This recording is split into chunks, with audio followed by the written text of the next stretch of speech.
Poison is packed with secrets, suspense, and sizzling romance between a good girl and 3 bad boys. Join me in this spicy, why choose, reverse harem romance filled with bad boys, blackmail, and darkness. We hope you enjoy! Chapter 19. Imani.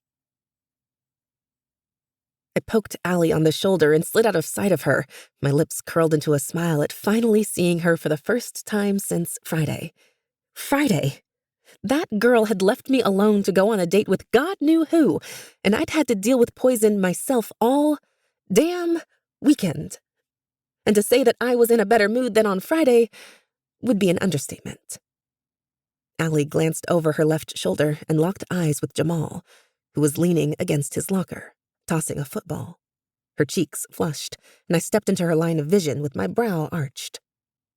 God, I tap you on the shoulder and suddenly you're in love with Jamal, the football flirt? I inched closer to her and lowered my voice. Just like your stepbrother, if I have to remind you. Please don't tell me he was the guy you went on a date with on Saturday. Allie playfully rolled her eyes, admitting it without speaking a word. Nothing happened between us. I arched my brow harder, held my books to my chest, and leaned against the locker next to Allie's, smirking. Sure. That's what we're calling it nowadays. Nothing. I narrowed my eyes at her. Come on. You went on a date with him to the Overlook. That's where everyone goes to hook up. Scrunching her nose, she frowned and continued picking her books from her glossy red locker. Maybe in the summer, but not in the fall or winter, she said, suddenly letting her gaze drift past me, as if she was thinking about something else. And I knew exactly who that something was. Your stepbrother broke your heart, I said, trying hard to hit it home. For some reason, she could never get over that SOB, no matter how much I'd tried to get her to see the truth about who he was. She was stuck in a fantasy that I didn't know she'd ever recover from, which was why I desperately begged her to go out with someone else.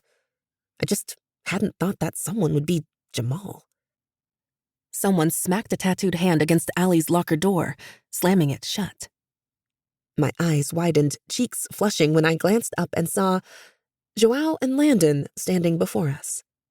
They never came through this hallway. Like, never. Joao towered over Allie, lips curled into a scowl. Where's your brother? Landon moved closer to me, his finger curling around a strand of my hair and tugging on it right in front of everyone at Redwood Academy. I pushed his hand away and looked around at all the nosy students staring at us. It wasn't normal for Poison to confront 2 nerds in the main hallway. Can you not? I yelled at him, turning my head back to Allie and Joao, feeling a bit perturbed that Joao was talking to her but barely liked saying anything to me. All I ever got from him were orders and a pissed-off attitude. Are you still angry with me? Landon asked, almost sounding vulnerable. I glanced over at him and crossed my arms, not in anger, but because I didn't like all this attention Redwood was suddenly giving me. This was the main reason I couldn't have Landon or any of the Poison Gang leak that I cammed naked. I'm annoyed with you, yes, I said, looking up at him for a moment, then away. You couldn't even tell me why you did it. It wasn't even like you glossed through the people I had talked to in the past, but you went through all the messages. Landon shuffled his dirty, beat-up shoes across the sparkling floor and stuffed his hands into his pockets. I don't know what you want me to say. Fully pissed now that everyone was listening, I leaned in closer and lowered my voice to a whisper. You don't have to say anything. You made it completely clear that you don't trust me, even though we're not even in a relationship. Landon stepped closer, placing one hand on the locker beside me. It's not that I don't trust you.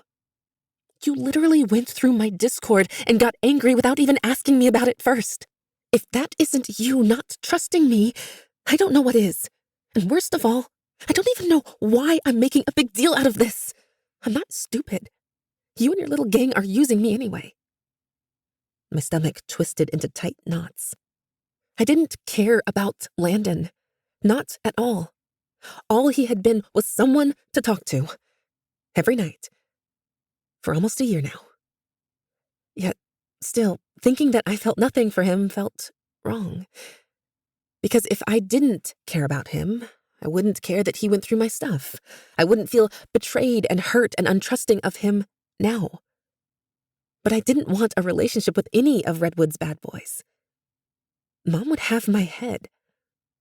So I turned away from him and back to Allie, who shrugged at Joao. I don't know. He's not my problem, she said. Joao growled hoarsely under his breath and turned away without even looking in my direction.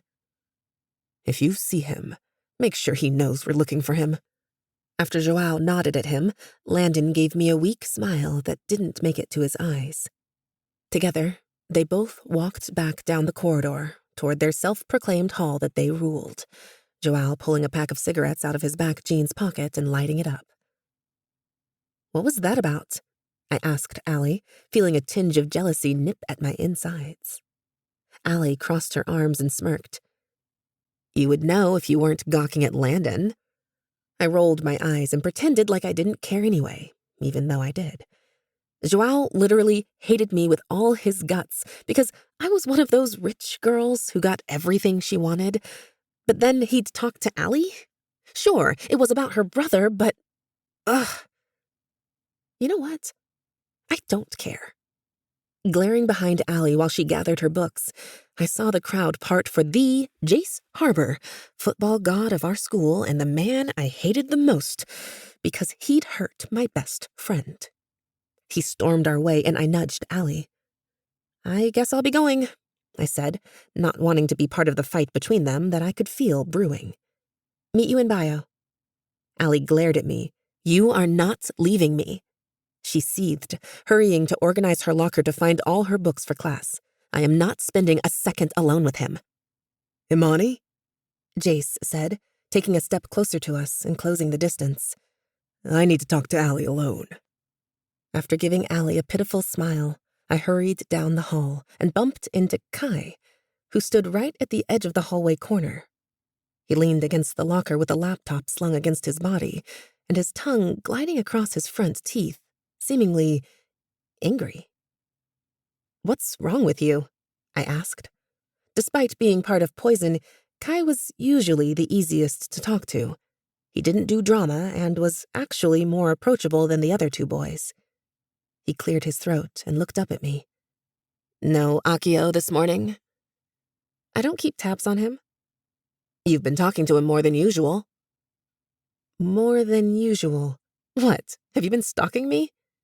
He gave an empty laugh. Keeping tabs on you. For your little group of annoying assholes? I asked. No. Kai kicked himself off the lockers. For myself. This has been Poison, written by Amelia Rose. Narrated by Audrey O'Bain, Vel's Library, Hector Carrillo, and Zach Bostrom. Copyright 2022 by Amelia Rose. Production copyright by Amelia Rose. Thank you for listening.